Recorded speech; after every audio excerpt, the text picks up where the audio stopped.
अस्सलाम वालेकुम guys, welcome to my YouTube channel Forces Dream. I hope कि आप सब लोग खैरियत से होंगे, ठीक ठाक होंगे। आज की मेरी वीडियो उन कैंडिडेट से रिलेटेड है जो कि एएफएनएस के बारे में बहुत ज़्यादा कन्फ्यूज है। एएफएनएस है क्या, इसमें सैलरी कितनी होगी, हमें ड्यूरिंग ट्रेनिंग स्टिपेंड कितना मिलेगा और हमारी ट्रेनिंग कितने साल की होगी, हम लोग कहाँ रहेंगे, खर्चा पानी कौन देगा, ये सब कुछ। वीडियो को एंड तक देखें और कोई भी पॉइंट मिस ना करें ताकि इस आपकी एएफएनएस से रिलेटेड तमाम कन्फ्यूजन दूर हो जाए। वीडियो स्टार्ट करने से पहले अगर आपने अभी तक मेरे चैनल को सब्सक्राइब नहीं किया तो सब्सक्राइब कर दें, साथ में बेल आइकन के बटन पर क्लिक करें ताकि आपको मेरे आने वाली हर न्यू वीडियो का नोटिफिकेशन बर वक्त मौसूल हो सके। और अगर आपको वीडियो अच्छी लगे तो लाइक करें और अपने फ्रेंड्स के साथ शेयर करें। स्टार्ट करते हैं। सबसे पहले फल हासिल करने के लिए, दरख्त से फल हासिल करने के लिए आपको बीज लगाना पड़ता है, उसे पानी देना पड़ता है, उसकी लुक आफ्टर करनी पड़ती है और तब वो आपको फल देता है। सबकी यही क्वेश्चन है, सबको यही टेंशन है कि हम लोग एएफएनएस में अगर सेलेक्ट होंगे तो हमें जाना चाहिए कि नहीं। तो आपको मैं बताती हूँ आपके कौन कौन से क्वेश्चंस हैं। एएफएनएस के बाद हमने फ़ीस कितनी देनी है। नंबर 2, डिग्री कैसे मिलेगी। नंबर 3, जॉब कब होगी, कैसी होगी। नंबर 4, हमारा ख़र्चा पानी कितना होगा। नंबर 5, हम हॉस्टल में कैसे रह सकते हैं। नंबर 6, नर्सिंग की फील्ड सेफ है कि नहीं है। 7, हमारा रैंक क्या होगा। 8, हम ऑफिसर कहलाएंगे कि नहीं। नंबर 9, एएफएनएस के रैंक की वैल्यू होगी कि नहीं। और ये सारे जितने भी आपके क्वेश्चंस हैं इनके मैं आज आपको आंसर दूँ। कुछ मैं आपके कंसेप्ट क्लियर कर देती हूँ। सिलेक्शन से रिटायरमेंट तक का सफ़र। नंबर 1 पॉइंट है कि अप्लाई करके आपका इनिशियल टेस्ट और इनिशियल मेडिकल हो जाएगा सेंटर में। उसके 1-2 माह बाद शॉर्ट लिस्टिंग के बाद कुछ गर्ल्स का इंटरव्यू होगा और उसकी कुछ दिन बाद फाइनल मेडिकल करीब तरीन सीएमएच में होगा। लाइक अगर आप रावलपिंडी में रहते हैं तो आपका जो मेडिकल होगा, फाइनल मेडिकल, वो आपके रावलपिंडी सीएमएच हॉस्पिटल में होगा। अगर आप खारिया में रहते हैं, कराची में रहते हैं, तो सबका फाइनल मेडिकल सीएमएच में होगा। फिर फाइनल मेरिट बनेगा और इंशाल्लाह सिलेक्टेड वंस को फरवरी, ठीक है, फरवरी में कॉल के पास ज्वाइनिंग लेटर आता है जो भी सिलेक्टेड होती है। और एक बात मैं आपकी कन्फ्यूजन क्लियर कर दूं कि जो हमारा इनिशियल टेस्ट के बाद जो जिनको इंटरव्यू की कॉल्स आती हैं वो सिर्फ शॉर्ट लिस्टेड गर्ल्स होती हैं, हर किसी को नहीं आती। पहले मेरिट बनता है, शॉर्ट लिस्टिंग गर्ल्स होती हैं और उसके बाद कॉल्स आना स्टार्ट होती हैं जो कि जिनको शॉर्ट लिस्ट किया होता है उनका इंटरव्यू होता है और उसके बाद फाइनल मेडिकल होता है। यहाँ तक आपका काम है कि मेहनत करके सब कुछ करें, रिज़ल्ट अल्लाह आपके हक़ में बेहतर करेगा, ठीक है। ये आपने सिर्फ मेहनत करनी है और पैनिक नहीं होना। एएफएनएस का टेस्ट अच्छे तरीके से देंगे, इंटरव्यू देंगे और फिर सब कुछ अल्लाह पर छोड़ देंगे। आप अगर आपके हक़ में बेहतर होगा तो आपकी ज्वाइनिंग लेटर आ जाएगा। सिलेक्शन के बाद आपको जहाँ भी ज्वाइनिंग करनी है, नेक्स्ट 4 इयर्स आपने वहीं रहना होगा, वहाँ रोज़ यूनिफॉर्म पहनना है। अच्छा, और सिलेक्शन के बाद आपने सीएमएच में रहना होगा, ठीक है। सीएमएच में आपकी ट्रेनिंग होगी और आपको ये सब कुछ गाइड कर देंगे। फाइनल मेडिकल के बाद आपको जब कॉल लेटर, ज्वाइनिंग लेटर आएगा तो उसमें सब डिटेल्स गिवन और रोज़ाना की बेस पर आपकी क्लासेस होंगी।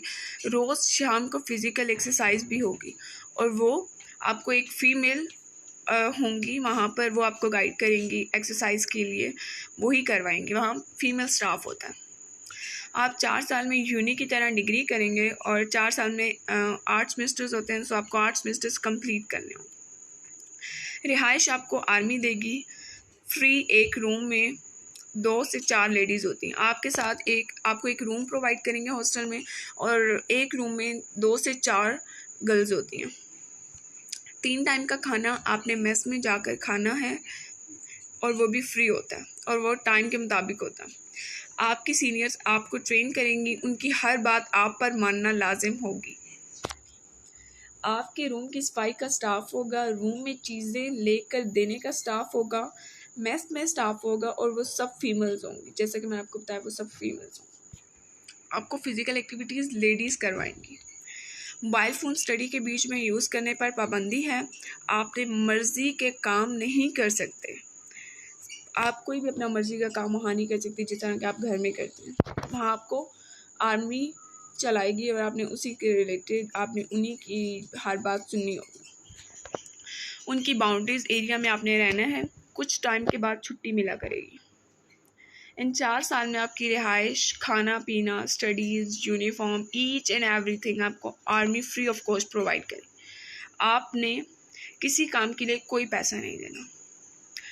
आपको मंथली इन सब के अलावा ऑलमोस्ट 24,000 मंथली दिए जाएंगे और ये स्टिपेंड के अलावा आपने आपके खर्च के लिए दिए जाएंगे क्योंकि आप कैडेट्स होंगे नर्सिंग की।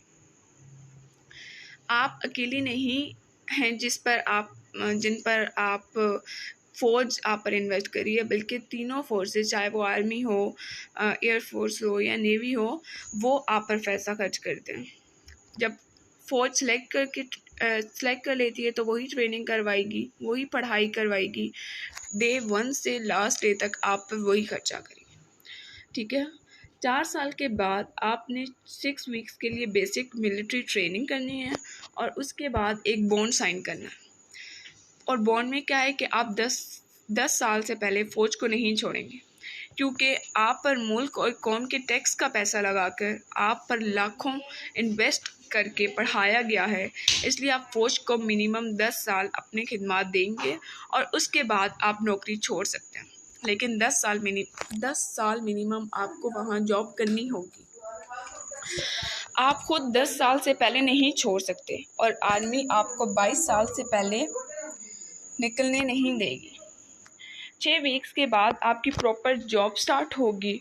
आपको लेफ्टिनेंट का रैंक मिल जाएगा, जो कि आर्मी में सेकंड रैंक ही, फर्स्ट रैंक आपको नहीं मिलेगा। ठीक है, सेकंड लेफ्टिनेंट का रैंक मिलेगा आपको। मैं आपको अब रैंक्स की ड्यूरेशन शेयर करूँगी कि अगर आपको लेफ्टिनेंट का रैंक मिला है तो उसमें कितने साल आपका लेफ्टिनेंट ही रहेगा, या अगर आपको मेजर का मिला है तो कितने साल आपका मेजर का ही रैंक बरकरार रहेगा। जो लेफ्टिनेंट का रैंक होता है वो 2.5 ईयर्स यानी 2.5 साल आपको लेफ्टिनेंट ही हो। फिर आपको कैप्टन का रैंक मिलता है। लेफ्टिनेंट में 2 स्टार होते हैं जबकि कैप्टन में 3 स्टार्स होते हैं। कैप्टन 5 ईयर्स आपने रहना है। ठीक है, 5 ईयर्स आप मिनिमम ऑलमोस्ट 5 ईयर्स आप कैप्टन हैं। नेक्स्ट है आपका मेजर का, और इसमें सी स्टार आपका शोल्डर पर लगेगा और आपको 9 साल आप मेजर हैं।